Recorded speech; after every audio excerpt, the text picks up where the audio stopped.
Moteur et vibration. D'après mon expérience, les moteurs sont la deuxième source de vibration mécanique après les hélices. Comme je le disais dans mon tutoriel sur les filtres Betaflight, il est très important d'éliminer un maximum de vibrations avant de régler ces filtres. Dans cette vidéo, je vais faire un petit tour d'horizon des différentes sources de vibrations moteur, vous indiquer comment les diagnostiquer et comment traiter la cause. Un moteur brushless est composé de ces différentes parties, un axe central ou shaft en anglais, une cloche qui comporte les aimants disposés de manière circulaire et deux roulements à billes, un supérieur et un inférieur. Enfin, la base qui comporte le staltor avec le bobinage et le filetage pour les vis.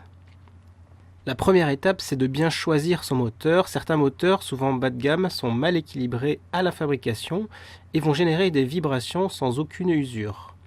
Pour choisir votre moteur, le mieux reste encore de profiter de l'expérience d'autres pilotes qui vous diront si tel ou tel moteur est préférable. Il n'est pas forcément nécessaire de payer le prix fort car certains moteurs abordables sont tout à fait corrects au niveau de l'équilibrage à la fabrication. Attention également à la disponibilité des pièces détachées parce qu'il devient vite très cher de changer le moteur entier quand on peut juste remplacer un roulement à billes. Même sur un moteur haut de gamme et parfaitement équilibré, l'usure et les crashs répétés vont abîmer les différentes parties du moteur et entraîner des vibrations.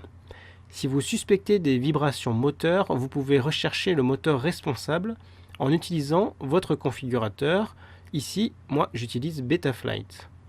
Après avoir retiré les hélices, vous pouvez disposer votre quad sur un support souple comme une serviette.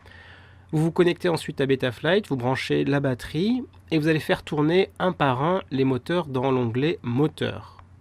Dans le petit encart en haut à droite, vous pouvez voir les mouvements qui sont enregistrés par le gyroscope. Si la ligne de base oscille beaucoup, c'est probablement que le moteur que vous faites tourner est la source des vibrations. Vous pouvez le confirmer en touchant avec vos doigts le bras qui supporte le moteur et vous ressentirez alors ces vibrations.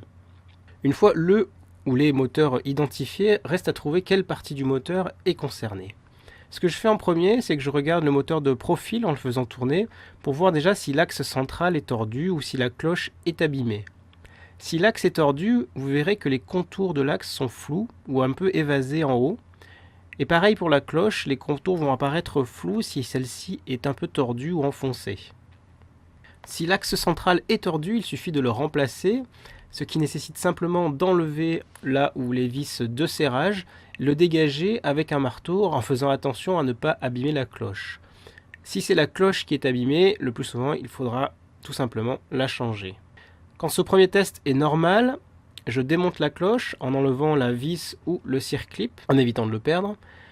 Ensuite, j'inspecte minutieusement la cloche. Je regarde si déjà la patte d'équilibrage, qui est souvent de couleur, ne s'est pas arrachée, comme sur cet exemple. Et je vérifie un à un les aimants pour voir s'ils ne bougent pas. Sur cette cloche, qui n'a pas de lèvres de soutien, c'est la version 1, j'ai eu de nombreux aimants qui sont décollés, alors que sur la version 3, ils ont rajouté une petite lèvre qui maintenait beaucoup mieux les aimants. Là aussi, si vous trouvez une de ces anomalies, il n'y a pas vraiment d'autre solution fiable que de changer complètement la cloche ou le moteur complet. Si la cloche est intacte, j'inspecte ensuite les roulements. Des roulements abîmés, ils vont faire un bruit lorsque vous les ferez tourner à vide.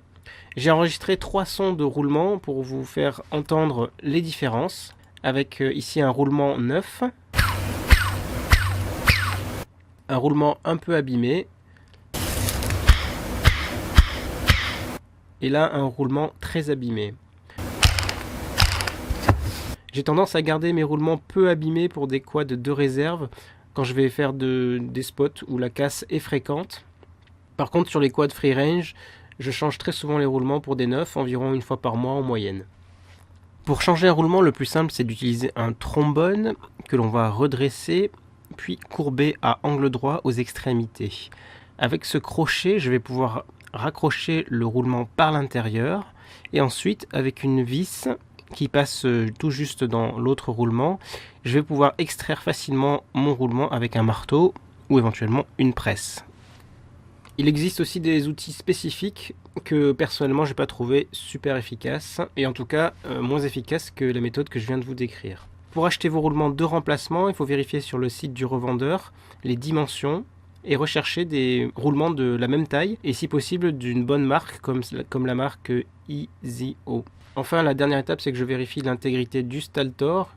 Certaines pièces peuvent être tordues, souvent à la base, qui génèrent des frottements. Il suffit de les retordre, les remettre droits, et souvent ça règle le problème.